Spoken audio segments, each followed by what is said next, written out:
everybody, so it's Friday and we're going to now today start to have a look at editing what we have done over the week and over last week to really make sure that our scenes, our writing is absolutely brilliant and really up leveled. So we're going to be looking for our SPAG task this morning at expanded noun phrases. Now we've talked about these before, but we're just going to do a little bit more on that today. So an expanded noun phrase just means a phrase that's going to give more detail through adjectives that we're using. So we've got a noun, so it's going to be a person, place or thing, so we can see the teacher. We can then modify that just to give it a little bit more detail, so a maths teacher or a literacy teacher or science teacher. And then our expanded noun phrase is where we're going to use two really high level adjectives. So we've got a helpful, friendly maths teacher. Now what you can see is that there is a comma between helpful and friendly to show that it is the expanded noun phrase because I've got two adjectives to describe my noun, my person. Now you might also want to add a prepositional phrase. Now remember we talked about prepositions in previous lessons where it's telling you about a little bit something more about where somebody is or what you can see or what timing it is. So we've got here a helpful, friendly maths teacher with a fluffy moustache.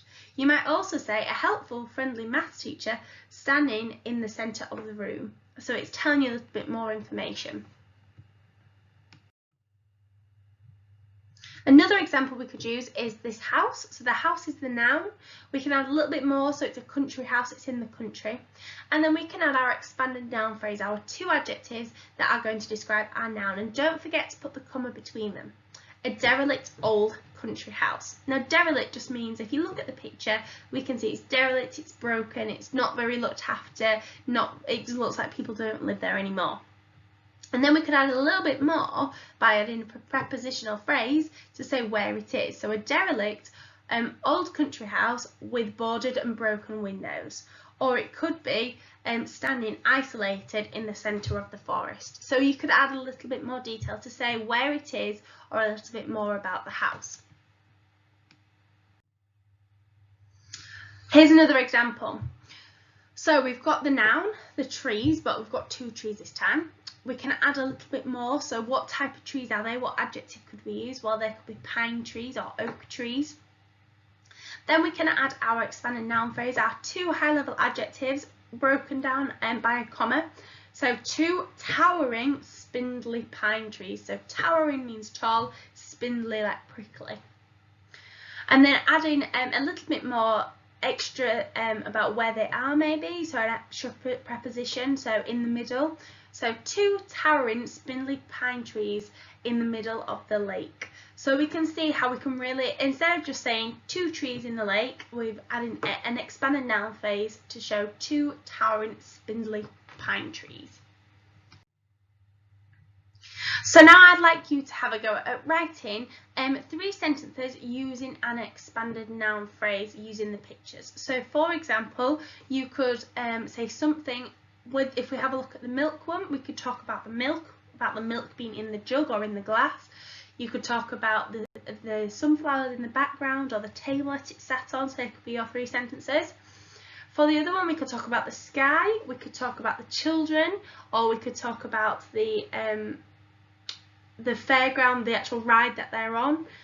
So see if you can write 3 sentences. Now you can use these pictures, alternatively you can come up with your own, but these are just something to help you visualise what you could write in your expanded noun phrases, and I'd love to see these on Seesaw as well. So I'd like you now to see, can you spot an expanded noun phrase? So in this sentence I'd like you to identify the expanded noun phrase. So I'd like you to copy out the sentence and then underline where the expanded noun phrase is. So copy these out and then find remember expanded noun phrase, which is going to be 2 adjectives which describe the noun, and then we'll have a look to see if you've got the correct answers. So we've got the brightly coloured parrot flew through the canopy. We've then got after his lunch, so that's obviously the preposition. Harold ate a sweet, delicious chocolate brownie. So sweet, delicious is your adjectives and chocolate brownie is your modified noun. Under the waves, there's your preposition. The stripy fish swam quickly through the reef. Now, this actually, we could add a little bit more detail here to give it an extra. So the stripy, colourful fish. So we could have actually added a little bit more. So if you struggled to find that one, that was because it obviously hadn't quite given you the full detail, which it should have done. And finally, in the forest clearing, so there's your preposition, a dark, mysterious jaguar sauntered by the water. Sauntered means kind of like strolled, looking around, not trying to do anything too quickly. So we had a look at writing our 4 scenes, or more if you might have done more, over the last week to show the story of a fairy tale, or alternatively it could be one that you had wrote yourself. Now, for this, what we're going to do today, we're going to go back over each scene, so scene 1, scene 2, scene 3, scene 4, or you might have had a scene 5, and we're going to up-level it and make it even better. So now I'd like you to think about these questions. So how would we make our writing the best it can be? How could we improve our writing? What features could we use? Or what punctuation or other things that we could use to make our writing the best that we can be? So I want you to have a think. You could write some ideas down, and then we'll see if you've got the same ideas of what I think you could do to really make your writing pop and really make it stand out. Okay, so did you get some of these that I've come up with? So high-level vocabulary, so instead of using words that you use a lot, maybe you could think about words that we've looked at over the last couple of weeks or over the year. I know we've done a lot of work on vocabulary, so you have got a lot to choose from. Using better adjectives, so don't choose ones like big and small. Can you really use some better, so use a thesaurus, or to really find some different synonyms that will really make your writing really descriptive. Including some adverbs to also help the audience to really understand how the characters are going to be acting, so proudly, quietly, loudly, all of the ones which generally, remember, adverbs finish in ly, not all of them, but most of them do. Checking your spelling, especially things like high frequency words. I know a lot of us spell went with a H in it, so please make sure you're really thinking about your spellings and checking your spellings. Using capital names for names and places and the start of sentences. Some of us keep forgetting to put our capital letters at the start of a sentence. Using stage directions in brackets. If you've not put some in, please now go and add some in, or you could add a little bit extra detail to really show what the characters will be doing. And checking your punctuation, your full stops at the end of sentences, question marks at the end of questions, exclamation marks if it's something that's an expression or really like powerful, and remember, no speech marks. I'm going to show you an example now of how you could do this, and then you can go and have a go. So looking at my example, I've shown you all the bits which I've done in purple are what I've added in. So if you've got a purple pen at home or a different colour to what you've been writing in, you can go and do that. If you don't, that doesn't matter, you can just do it in the same, but it would be good to see where you've done your corrections and added extra detail in. So for example, I've added in an extra adjective to say elegant young girl, so it's not just a beautiful, elegant young girl. I could even change out the beautiful and just put elegant.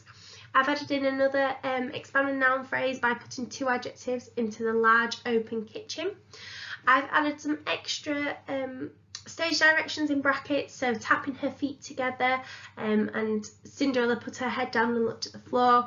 I've added some extra adjectives in for dazzling shoes, and I've added a little bit extra to that to make it really clear what the stepsister is saying. So I've said, instead of just saying, did you polish my dazzling shoes, I said, did you polish my dazzling shoes correctly this time? I've changed my Cinderella so that it's got a capital C, so that I know that it is a name of a person. Also, if you have forgotten to put your colons in, please make sure you do that too. So now I'd like you to have a go at just doing like I've done, and you're going to start from the very beginning. So starting from your title and your character list or your cast list, and then all the way through scene 1 through to scene 4 or scene 5 if you have a scene 5. And I'd like you to go and make sure that you have got all of this in your writing. Now I will put these on Seesaw so you can see these as well, so that when you're going through that you can pull them up to make sure have you got everything included. Once you have up-leveled it, I'd love to see how you've up-leveled it, see the higher level vocabulary, so you could send me a few pictures in of that on Seesaw, because I'd love to see the extra detail that you've added there. You could also use obviously what I've just introduced and also this checklist as well as you're going through to make sure that you have included everything that you should have in a play script, to make sure that especially things like your high level vocabulary and your detail, this is the time to add it in now, so that when we actually go to publish it, then it's already all done, ready for you to do. So please make sure you do that before moving on to publishing it. So have a look at the features on here, have a look at what I discussed on the previous slide, and make sure you've got every single thing inside of your writing.